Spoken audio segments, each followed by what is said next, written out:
जलते घर में भी उम्मीद की लौ जलाती है। किताबों के लिए मौत से टकरा जाती है। बचपन है उसका पर इरादे जवान है। अनन्या यादव जैसी बेटियां इस देश के लिए शान है। मित्रों, ये सारी अनन्या यादव के लिए सटीक बैठता है। मित्रों, अनन्या यादव कौन है? तो अनन्या यादव एक 10 से 11 साल की एक लड़की है जो उत्तर प्रदेश की रहने वाली है। उनके माता पिता बहुत गरीब हैं और इसके साथ वो भी तो गरीब हो ही जाती है। तो कहाँ रहती है? तो एक झोपड़ी में रहती है। और कुछ समय के बाद पता चलता है कि जो झोपड़ी है उनके माता पिता अवैध रूप से कब्जा किए हुए हैं। तो अवैध रूप से कब्जा किए तो पुलिस प्रशासन आती है और उसे झोपड़ी को हटाती है। जेसीबी से हटाया जा रहा है उस झोपड़ी को।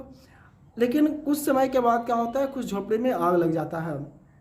आग लगने के बाद क्या होता है कि सब धुआंधार की तरह जलने लगता है। तब अनन्या यादव वहाँ पर आती है। उसे पता चलता है कि मेरा बुक तो उस झोपड़ी के रूम में ही है। तो क्या करती है कि वो जाना चाहती है अंदर अपने बुक को लाने के लिए, लेकिन उसे मना किया जाता है। लोग उसे पकड़ते हैं, लेकिन उसके सामने, उसके हौसलों के सामने वो सब चकना चूर हो जाता है।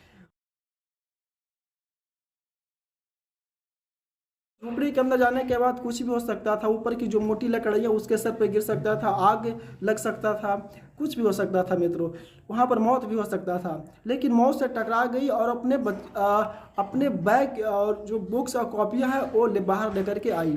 तो एक जो छोटी सी स्टोरी है मित्रों, ये सिर्फ एक छोटी सी स्टोरी नहीं है। इससे अगर विस्तार से समझना चाहेंगे तो कुछ इस तरह से हो सकता है। मित्रों, जब सभी लोग पीछे हट जाते हैं तब 10 से 11 वर्ष की जो लड़की होती है अपने फ्यूचर को बचाने के लिए आगे आती है और अपने बुक को बाहर लेकर के आती है। तो इसका मतलब ये समझ में आता है कि साहस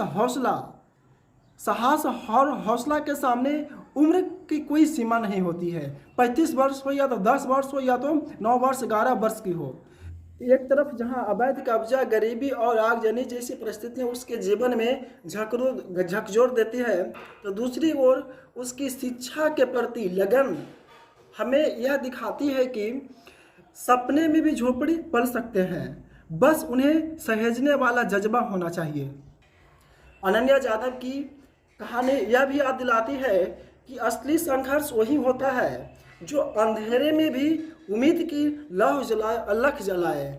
आपने देखा कि अनन्या यादव के सामने विपरीत परिस्थितियां थी, लेकिन विपरीत परिस्थितियां के सामने भी उन्होंने अपने किताबों और कॉपियों को प्राथमिकता दिया। तो इससे पता चलता है कि शिक्षा कितना बड़ा खजाना है और शिक्षा ही एक ऐसी शक्ति है जो हमेशा आपके साथ, हमारे साथ, सभी लोगों के साथ हमेशा अंतिम घड़ी तक साथ रह सकता है और वही साथ दे सकता है। कोई साथ दे या ना दे, लेकिन आपकी शिक्षा हमेशा आपके साथ देती है और हमारी शिक्षा हमेशा हमारे साथ देती है। तो इससे पता चलता है कि शिक्षा कितना बड़ा एक खजाना है और कितना बड़ा एक शक्ति है।